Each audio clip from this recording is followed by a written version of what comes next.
IPL తొలి title గెలిచిన royal Challengers Bengaluru team Karnataka చేరుకుంది. మరి కాసేపట్లో బెంగళూరులోని చిన్నస్వామి స్టేడియంలో విజయోత్సవ సభలో పాల్గొననుంది.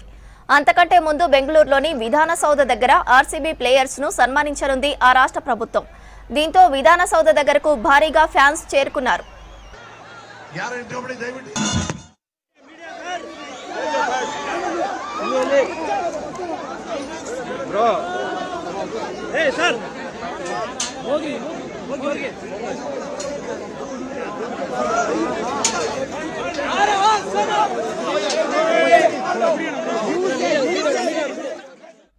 మరోవైపు సాయంత్రం 5 గంటలకు చిన్నస్వామి స్టేడియంలో అభినందన సభ జరగనుంది. ఈ మేరకు కర్ణాటక క్రికెట్ అసోసియేషన్ తెలిపింది. టికెట్ లేదా పాసులు ఉన్నవారికి మాత్రమే స్టేడియంలోకి అనుమతి ఉంటుందని తెలిపింది. నిన్న అహ్మదాబాద్ లో జరిగిన ఫైనల్ మ్యాచ్ లో 6 పరుగుల తేడాతో పంజాబ్ కింగ్స్ పై విజయం సాధించింది ఆర్సీబీ.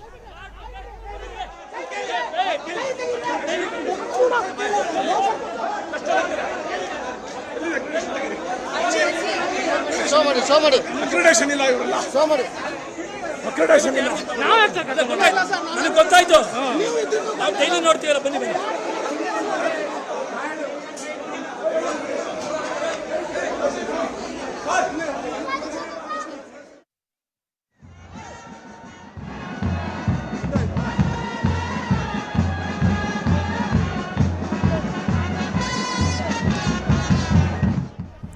ఐపీఎల్ తొలి టైటిల్ గెలిచిన royal Challengers Bengaluru team Karnataka చేరుకుంది.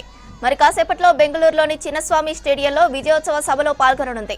అంతకంటే ముందు బెంగళూరులోని విధాన సౌధ దగ్గర ఆర్సీబీ ప్లేయర్స్ ను సన్మానించనుంది ఆ రాష్ట్ర ప్రభుత్వం. దీంతో విధాన సౌధ దగ్గరకు భారీగా ఫ్యాన్స్ చేరుకున్నారు. మరిన్ని వివరాలు అనిల్ అందిస్తారు. అనిల్, చిన్నస్వామి స్టేడియం దగ్గర తొక్కిసలాటపై అప్డేట్స్ ఏంటి?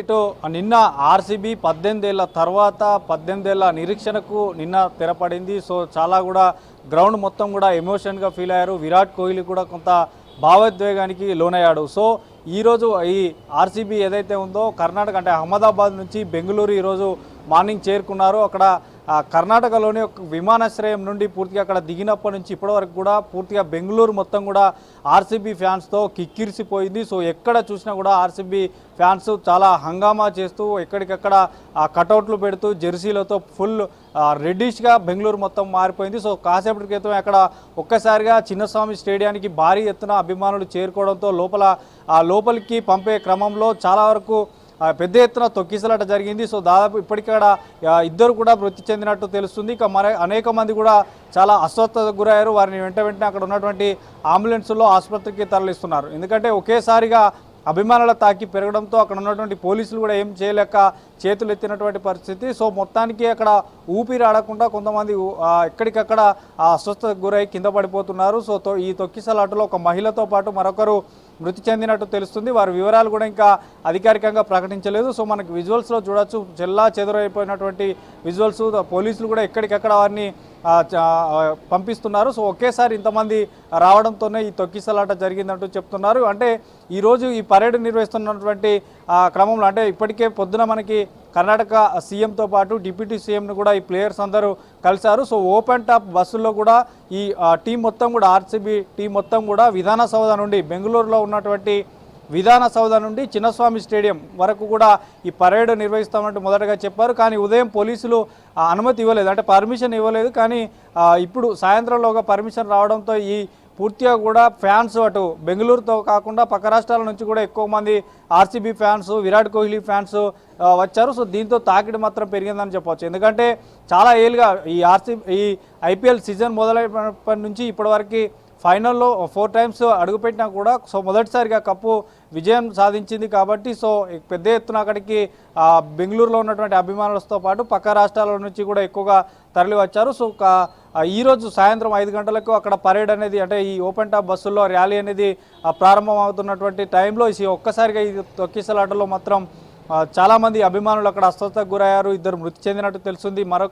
కొంతమంది కూడా చాలా సీరియస్గానే ఉన్నట్టు తెలుస్తుంది, క్రిటికల్ పొజిషన్ ఉన్నట్టు తెలుస్తుంది. సో వారిని అక్కడ స్థానికంగా దగ్గర ఉన్నటువంటి హాస్పిటల్కి కూడా పోలీసు వెహికల్స్లో అంబులెన్స్లో తరలిస్తున్నటువంటి దృశ్యాలను మనం V6 స్క్రీన్ ద్వారా చూడొచ్చు. సో మొత్తానికైతే ఆర్సీబీ ఈ కప్పు కొట్టడంతో మాత్రం ఈరోజు ఆతృతగా ఎక్కువగా కోహ్లీని చూడాలి కానీ మిగతా క్రికెట్ అభిమానులు చూడాలని ఒకటి ఆశతో అక్కడ ఎక్కువ మంది అభిమానులు చేరుకుంటున్నారు. దీంతో అక్కడ పోలీసులు ఏం చేయలేక అభిమానుల తాకిడిని అక్కడ ఎట్లాంటి అడ్డు అంటే ఆపలేకుండా వారికి పూర్తిగా కూడా చేతులు ఎత్తేశారు. సో దీంతో చిన్నస్వామి స్టేడియంలోకి ఒకేసారి గేట్లు ఓపెన్ చేయడంతో అందులో తోపులాట జరిగింది. ఆ తోపులాటలో చాలా వరకు కూడా కొంత తొక్కిసలాట జరిగింది. దీంట్లో చాలామంది కూడా అటు కింద పడిపోయారు, వారిని తొక్కుకుంటూ కూడా కొందరు వెళ్ళిపోయారు. సో దీంతో అక్కడ ఇద్దరు కూడా స్పాట్లోనే మృతి చెందడం జరిగింది. సో చూడాలి వారి వ్యక్తిగత వివరాలు ఎక్కడి వారు ఏంటనే విషయాలను మాత్రం అధికారికంగా ప్రకటించలేదు కాబట్టి సో ఇంకా ఈ ఎక్కువగా ఇంకా పెరిగేటువంటి అవసరం ఉంది. ఎందుకంటే 5 గంటలకు ఈ పరేడ్ ప్రారంభమవుతుంది. 5 గంటల నుంచి అంటే విధాన సౌధ నుండి చిన్నస్వామి స్టేడియం వరకు ఈ పరేడ్ జరుగుతుంది కాబట్టి సో దారి పొడవునా కూడా ఎక్కువగా పబ్లిక్తో పాటు అభిమానులు వచ్చేటువంటి అవకాశం ఉంటుంది కాబట్టి సో పోలీసులు అలర్ట్ అయిపోయారు. సో ఎక్కడికక్కడ పోలీసులు వాళ్ళని చెదరగొడుతున్నారు. సో ఈ పరేడ్ జరిగేటువంటి ఏరియా మొత్తం కూడా క్లియర్ చేస్తున్నారు. ఇప్పటికే అటు మనకి సోషల్ మీడియాలో విరాట్ కోహ్లీ కర్ణాటక డిప్యూటీ సీఎం డికే శివకుమార్తో దిగినటువంటి ఫోటోస్ కూడా అక్కడ మనకి ఎక్స్లో పోస్ట్ చేస్తున్నారు. సో ఇట్లా ఈ జరగబోయేటువంటి ఈ పరేడ్కు మాత్రం పూర్తిగా ఇంకా పోలీసు బందోబస్తు ఇంకా అలర్ట్ అయిపోయారు. ఎక్కడికక్కడ తొక్కిసలాట మళ్ళీ రిపీట్ కాకుండా చూసుకుంటున్నారు. సో ప్రజెంట్ మాత్రం ఇద్దరు మృతి చెందినట్టు తెలుస్తుంది. ఇంకా అస్వస్థకు గురైనటువంటి వారిని దగ్గర ఉన్నటువంటి ఆసుపత్రికి తరలించారు. సో వారి పరిస్థితి కూడా విషమంగా ఉందంటూ తెలుస్తుంది. సో ఓవరాల్గా 18 ఏళ్ల తర్వాత ఈ కప్పు సాధించడంతోనే ఇంతమంది వచ్చినట్టు తెలుస్తుంది. సో చూడాలి మరి ఇంకా ఈ అస్వస్థకు గురైనటువంటి వారికి కూడా క్రిటికల్గా ఉన్నట్టు తెలుస్తుంది.